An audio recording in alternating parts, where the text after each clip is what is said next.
You watched most of the game at least at the weekend, or did you see it Oh, all? I've seen it all. I mean, literally, if you're going to take away anything for that game, I mean, middle to front, we were looking alright, a lot better.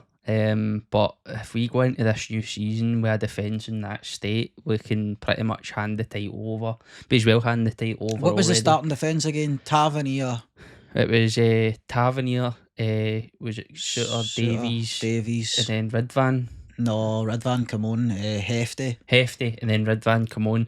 But I mean, that's one major problem here is that kind of centre back pairing. It's nowhere near commanding the amount of times that simple diagonal balls are getting floated over the top to Aye. Union Berlin's right wide player, and it was pretty much a free man at the back post. Because Well, the free man for I don't know if it was their first or second goal has been Cortez, who has done it a few times in pre-season. Actually, has just left his man and not bothered his arse to track back again. Looks a bit like he's either no fit, which is worrying, or he's just a bit of a lazy bastard when it comes to getting back the way. And if you're going to play with your full-backs high up the park, then you need wingers who are going to be willing to defend when they're needed to defend. You're going to need wingers who are not just going to let their runners run away from them, basically, and that's what Cortez does. And obviously, I'm sure it's Connor Barn in the aftermath goes fucking mad at him when that goal goes in. He's like, why is it? How's there a free man at the back post here? Because you've just let him go. It happened a good couple of times as well. Where that free man was at the back post, and they learned it pretty quickly and kept kind of trying to float the big diagonals. It's a massive over the weakness. Top. If you've got that as a weakness, man, teams are going to just capitalise on 100%. it. I mean, you could see with the it happened at times last season as well. I mean, how many goals did we concede for the back post last season? It was too many as well. Amount. But with Cortez doing this on a number of occasions already in pre-season, they've maybe not all led to goals, but as a worrying sign, again, whether it is he's a bit lazy when it comes to tracking his runner back, that's problematic, or is he just not fit enough to track his runner back at this moment in time? That's problematic. Clement comes out after the game and says, well, obviously we've got Hearts on Saturday, but we can think of this as like a continuation of pre-season, because basically the players they're not where they should be or where we would need them to be. And I'm going, well, that's not exactly filling me with a lot of confidence. That's what pre-season's for. It's what pre-season's for, and obviously we're going to expect another few to come in the door. We're going to need another few in the door, and the players who are already in the door aren't up to scratch for the start of the season. That's what we're dealing with. These are the cards we've been dealt. Now we'll go to Hearts. It will no doubt be a tough game at Tynecastle? Yep. It's always a tough place to go. They'll be right up for it. They'll know that we're not firing on all cylinders. I mean, we've not had a particularly successful pre-season. I don't think we've won a game. No, we've conceded numerous goals, and they'll know that we've still no signed the sort of. We've still no completed a transfer window. The thing is, we've still not got a spiny team. We've not got that. Obviously, we've got Jack Butland, but we've not got that. Who, by the way, has had a shaky pre-season. Also, but we've still not got that commanding, that main centre back, that Connor Goldson replacement who looks to be away to Limassol as well. The middle of the park, Barron looks good, but again, we're lacking experience in the middle of the park there. I've been quite pleased with Barron actually on a positive note. Again, for me, energy, attitude. Yep. And he just looks like a kind of wee hard man in the middle of the park, which we've been crying out for so long. We've been looking for, So a couple of positives. Barn, for me, has definitely been one of them. And obviously, he'll build as the season goes on, which is fine. It was just Diamandi as well, mate. For me, player. Diamandi as a player and a half, by the way. That's a great sign. I think he's our best player in that team. Aye. For me, definitely. By far. Diamandi's doing something that we've not been doing for a while. And that's playing through dangerous balls through the middle of the centre backs. The ball he slips in for Dessers at the weekend is an incredible pass, forward pass through the eye of a needle, which most of our players for a number of years now have either been, they've lacked the quality to do it, they've lacked the vision to do it, they've lacked the creativity to do it, or they've lacked the balls to play these sort of passes. Mainly, I think the balls to do it. you know what I mean, a lot of safe and it football. puts Dessers 1-on-1 with the keeper. And to be fair, Dessers at the weekend also takes both his goals really well. Aye, he does. Again, like, that's the thing about Dessers. We spoke about that in previous videos. It's all spells with Dessers. I A know. lot of a wee spells during games, but at the same, like, and the thing is, like, that obviously we've got another striker to bring in. We must bring another striker in, whether that's got to be Shankland or no is another thing. I've But said if we don't have Shankland by Saturday, I can't see him starting the season at Well, Hearts. that's and the then thing, coming to like- us. I just don't see it happening like that. it's the thing is, Hearts are apparently wanting 5 million from a player that's within the last year of his contract, and nobody's gonna. And literally, I've seen opinions saying, like, I like the fact that Hearts are asking that amount of money for their best player, because obviously you want Scottish teams in Scottish football to start upping the value of the league. But at the same time, nobody's gonna, especially Rangers, who, let's be honest, we are cash strapped this window. We're not going to be forking out 5 million for a player that's 1 year in his contract when you can get him in free. I get that sort of rationale, as in, like, it's good to see Scottish teams charge what their players are worth, but you've also got to say, is it quite stupid? Because you're charging the maximum value. That's fine if a player's got 3 years left in his contract, but you're going to knock back five. You're going to price teams out because they're not willing to pay maybe 5 million. Maybe you could ask for 3.5, even 4 million or something like that. Maybe meet Rangers there, and then Shankland doesn't walk out the door for nothing. Do you know what I mean? So it's a catch-22, to be fair. That's still, I mean, we don't know the ins and outs yet in terms of that. Might be, we've only seen reports, and you might end up getting Hearts going, you know what, we are going to let him go, we are going to secure that cash and let him go for a bit less. But in my personal opinion, I mean, we need to at least have that striker put in there. We need to at least have that centre back in there. And I've been seeing, like, I think Dessers was the one that commented, he's like, we're just a couple last pieces of the puzzle. And for me, like, I mean, I couldn't disagree more. Like, this is a rebuild that we're losing Connor Golson. There's still rumours of losing Tav.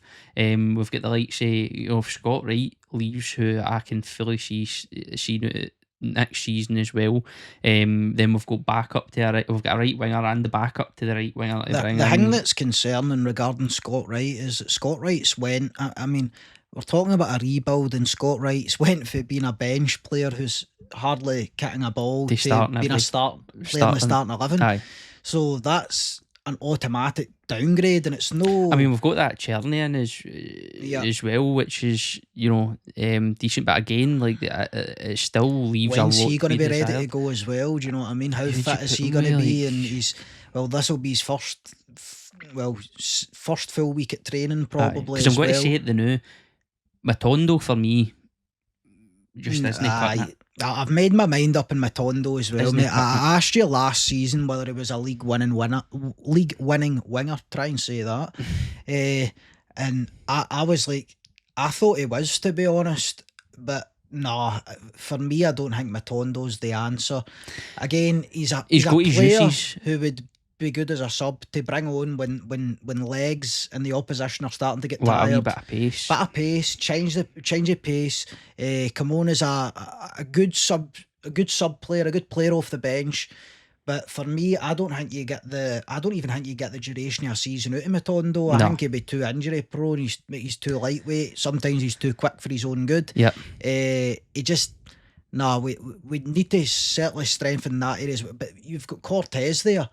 I mean, what did you think of Cortez at the weekend? Obviously, we spoke about how he was tracking back at times, but what about going forward? In previous pre-season, in the games before that Union Berlin game, I was thinking to myself, like, Christ, we're still missing that click up front. We're still missing it. There's not enough, technical, like, savviness up there. It looks disjointed. It looks like we've not got many ideas. We just weren't creating that many chances. The Union Berlin game, I think up top we looked pretty decent. A lot of that to do with how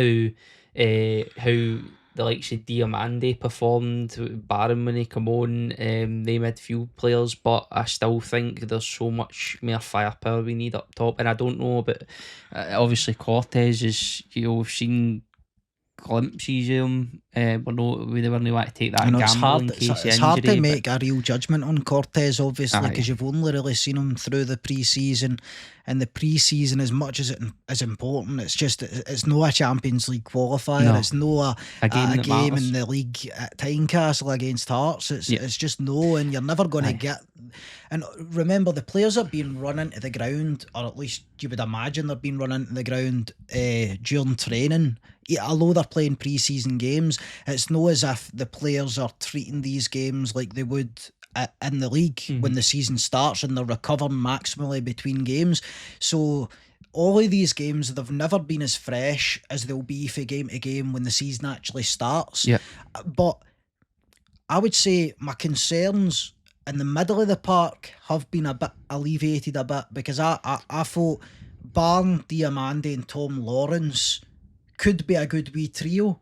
Yep. Now, I still think we'd probably require backup, but at least they three players fill me with a wee bit of hope, a wee bit of confidence. Tom Lawrence especially, the more, to be fair, but Lawrence I thought was exceptional at the weekend. He was a really good again, player. But it's can you get the season out of him? Can you get a season at that level to Tom Lawrence? And I mean, you could say that for every single player at the end of the day. Like, even if, or is he going to be another Lundstrom where he turns it on for periods? That's what we need. That's consistency. That's the most important thing this season, is can we be consistent over the duration? And do you know what helps that is if you've got strength and depth in your squad, which I don't think we're going to have. No. So can we keep players fit throughout the season? But obviously that was a major concern for us last year, the amount of players that we had out injured. But first game of the season, this Saturday, is what I mean. It felt like once the season ended, I was like, is this season ever going to start? Obviously, then with the Euros, it seemed like it was dragging in. You had some football there to watch, but I mean, we know how miserable that experience was for us fully in Scotland. And then, to be honest, it was one of the... I didn't really enjoy the Euros as much as I thought I was going to. The latter stages of the tournament, no, but the start of it was brilliant. Like, goals were flying in, and then it kind of dragged on. The more tactical teams come into play, and that kind of I'm just going to say it, bowling football come into it. But I even heard Clement say, in terms of recruits, he says every club's sort of in the same situation because the Euros was on. It kind of knocks people's transfer dealings back a bit, obviously, because players are out of the Euros. You can't get talking to them or whatever it might be. Again, that might just be an excuse Clement is using because we're strapped for cash. I think obviously Goldson is on the way out. Yep. Hadji on the way out. Cantwell on the way out. Lammers on the way out. So there's Lammers gone. So there's 4 players there. We're waiting to get this cash to free up wage money, to free up just money that we'll get for them, that we can have there to then spend. So I'm sure, at least I'm hoping, we've advanced talks with people so that when these players leave the building, we're ready to pull the trigger. Because, well, like I say, it's 5 days away for the start of the season, so we need players in now. There has been, like, obviously that Jordan for Sevilla, obviously he knocked it back, which is a bit of a weird deal that they fall through, because there was rumours at the very start when we were bidding for him, when we got the first bid knocked back, they said, but they weren't sure in the players, the player actually wanted to move to Glasgow, and then we went and put in more bids, and I thought and then it eventually did fall through because the player didn't want to come after the agreement, and I thought to myself, all I could think was, what a massive waste of time. Like, surely if you've got to be 100% certain, and would be about the only club, to be honest. Like, I've never heard of a club agreeing with another club having an agreement with a club without first having a personal agreement with a player. I know. I know it doesn't happen all the time, but it was just a bit weird, and the way we went about it. And surely we wouldn't have been pursuing a player that we were unsure if would actually want to be here. And that's like the main thing. Yeah, I mean, it's bog standard. Like, the player must want to come to Glasgow, must want to play for Rangers. Like, so why did we go to such an extent to set up that, which looked like a pretty complex, deal? I think it was, they were negotiating percentage wise how much wages, and then we got to, I think it was 60% with an option to buy for $4 million. All of that effort, and then it turns out the player doesn't know how to go. And it's really just a pain in the arse. See, when your club's in a sort of predicament like we are, where you're having to negotiate all these mad deals because you simply just can't go out and say, right, we're going to buy him for $2 million, we're going to buy him for $3 million, we're going to buy him, and you need to. And I think again, this is why we've not got as many players, or the players of the quality we would expect through the door, is because we're trying to find experience, but we're trying to find it at a discount, or we're trying to find experience by maybe taking a year's long loan, or do all these mad, we cover this percentage of the wage and then we'll buy him off you if we think he's any good. Or it's a pain in the arse, mate. And to be honest, it's like we say, it's no been a great pre-season, but the real business comes on Saturday, and I'm hoping they can get the job done. But I do still think we're lacking a wee bit of.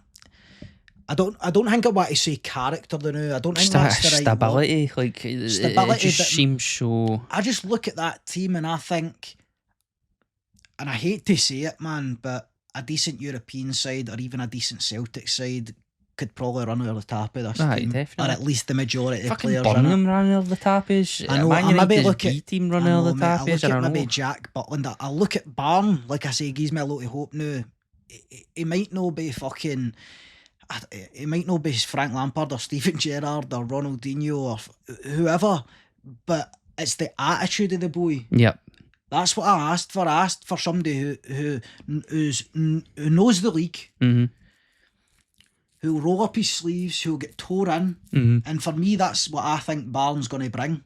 And he's brought it through the pre-season. Just looks hungry, looks like he's... And Diamandi's the same. And so I say, they two fill me with a lot of hope, but we need more players like that in other areas of the park. Like Dessers, he's a bit of a big bumbling doofus at times, you know what I mean? It's like... You don't really look at him and think he's got to get fucking tore into them. Cortez is the same. I don't know. Tav looked horrific in he looked like he'd 1 foot out the door. Aye, to be honest, in that Union Berlin game, and it looked like his mind was elsewhere. I think that was a real telltale sign. And now is Sterling injured?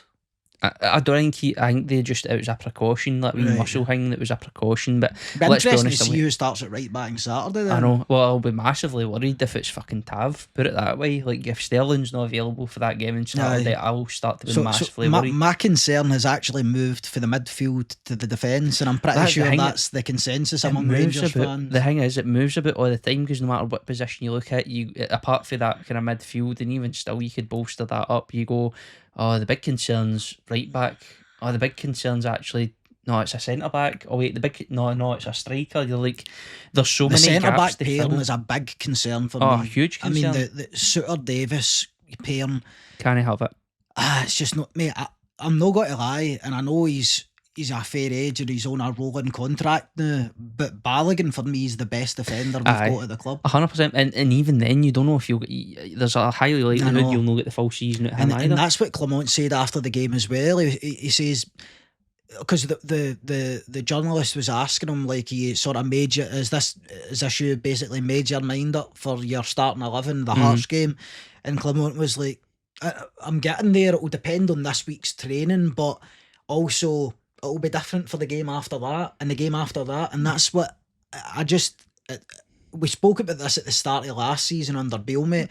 It was like we never had a solid static starting 11. Now obviously you can't field the same 11 every week, but let's say you want at least 7-8 of the players to remain the same. But it seems to me that Clement is basically said after that game, we're going to have basically a rotating starting 11, no the full 11 obviously, but it's going to be players in and out, in which with the midweek games and stuff like that, that's expected. But we just don't have the luxury of having a squad depth that can accommodate that. Equality, because you can't just have a squad depth. It needs to. You're already playing Scott Wright, who was a bench player in the starting 11, so you rotate him out. Who are you bringing in?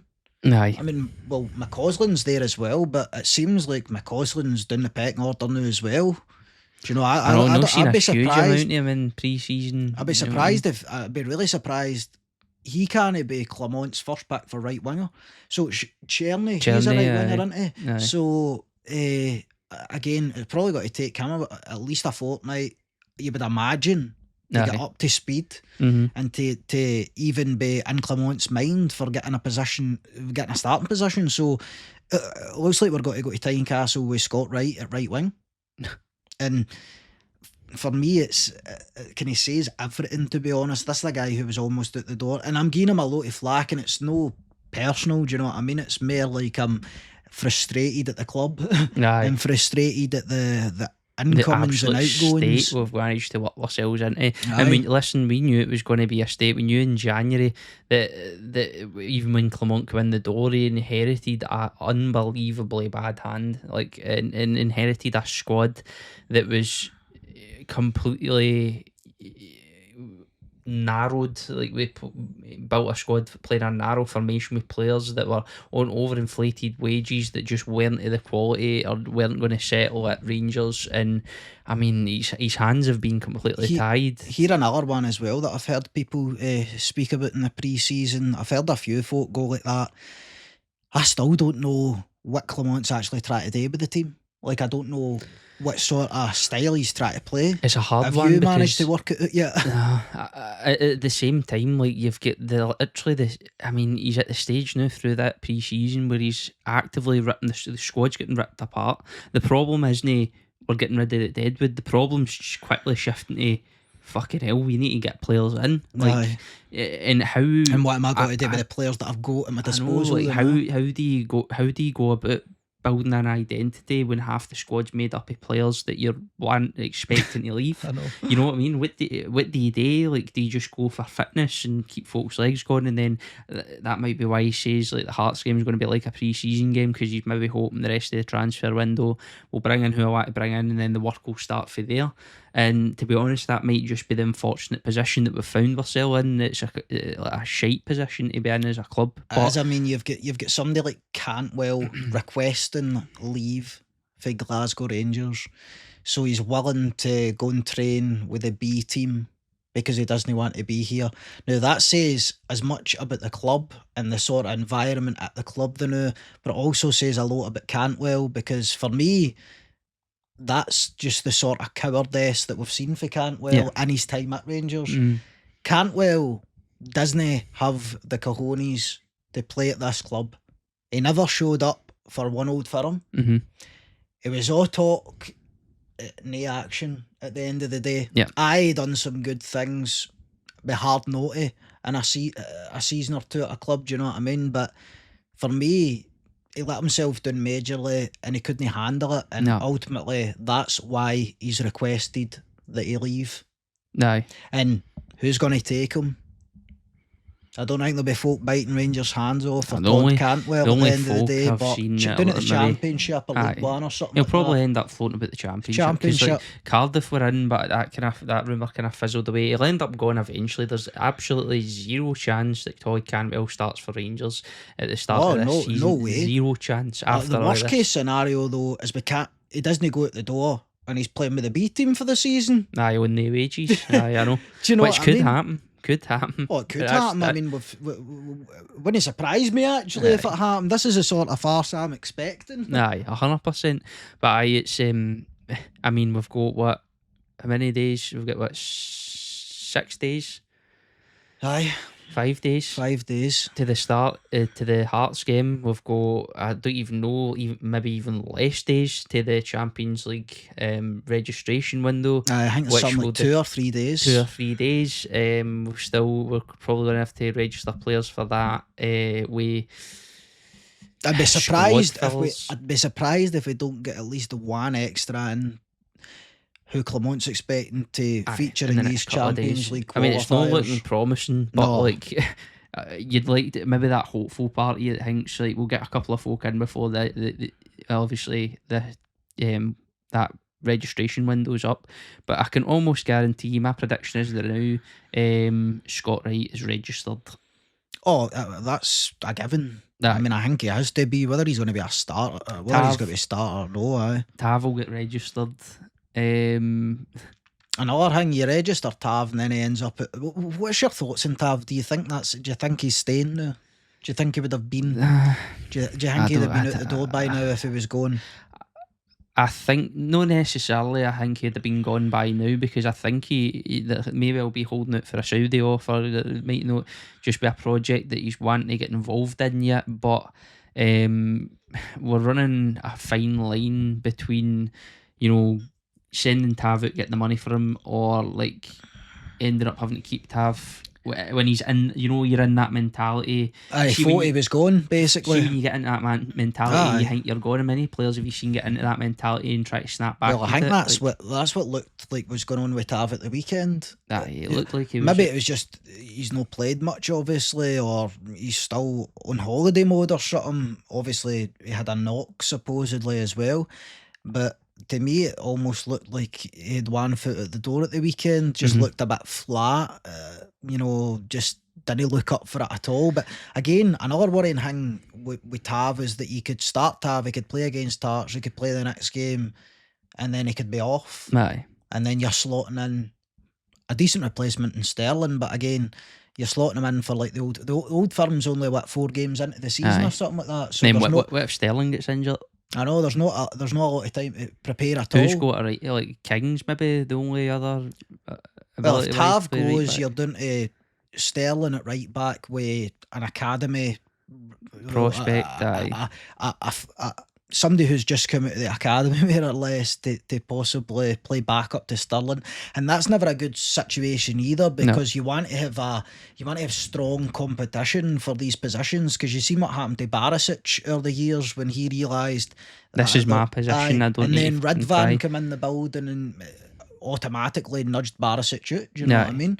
Because it was too easy for Barisic. He didn't have to perform any sort of level. He knew he was going to be one of the first names in the team sheet week in, week out. See, even with the academy boys, you don't want them slotting into that position for the wrong reasons. You don't want to make them feel like, I'm going to have to get thrown in the deep end if Sterling ends up injured, because that's all they've got left. Aye. Like, you need to play someday. You want the academy boys to come into that training facility, come into that team and go, right, I've got 2 players to beat in front of me. Like the likelihood is I'm not going to get right in the team, and I'm going to try and win my position. By the time that comes when you get that position, you're more than prepared to take it. But I mean, then again, you're just kind of waiting and hoping that when the time comes that there's an injury in a certain position, that the academy prospects like ready to go, which isn't always the case. Like McCausland done it, like fair enough. Like, but you can't count on that. Sink or swim, McCausland swam, but no, a lot of the academy boys will being thrust into the team in such high pressure games,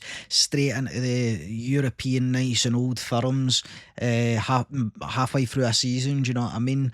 It's a big ask for a lot of these young boys, and it's something that we also need to work on, and it's good to see the young boys in and about the first team, without a doubt, but they're no league winners if our team's full of young boys at the end of the day. Aye. Do you know what I mean? And it's again for them, it's players that we brought up and brought through, and it'll take them time to be around the first team and develop into players. Maybe once they're so who we're talking King, we're talking Devine, we're talking Lowry, we're talking McCausland.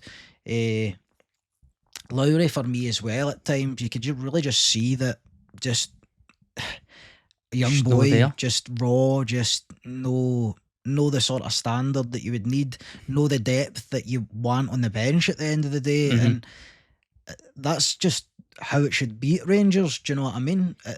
You've came up through the academy, and McCausland has been Patterson have been maybe the only 2 that have managed to come in, make a name for themselves in the first team, and push on for that. Do you know what I mean? But the majority of them just simply aren't good enough. Aye. And it's going to take time to build them up. They need to get game time under the belts, but that's all right when you're flying high and you're winning league titles comfortably, and your team's a success. But I mean, throwing these boys in at the deep end when the club is in the sort of situation it's in right now, is really just destroying their careers almost before it even gets off the ground. Aye, 100%. It's a lot of responsibility, you know what I mean? And we shouldn't be relying on the young boys to basically dig us at a hole in Aye. this one. Like they'd be digging us at a hole, making up the numbers. But if you've enjoyed this episode, then make sure you like and subscribe. We're trying to hit that 3,000 subscriber goal. Hopefully within, I'd love to do it before what we get, October, November. quick as possible. Quick as possible. So make sure you subscribe. Remember, the Blue Sea channel memberships are available. There's a wee join button up there if you're on the laptop. If you're on any other device, you can just jump into the description and the link will be there. That link's next to our socials. And we'll see you next time.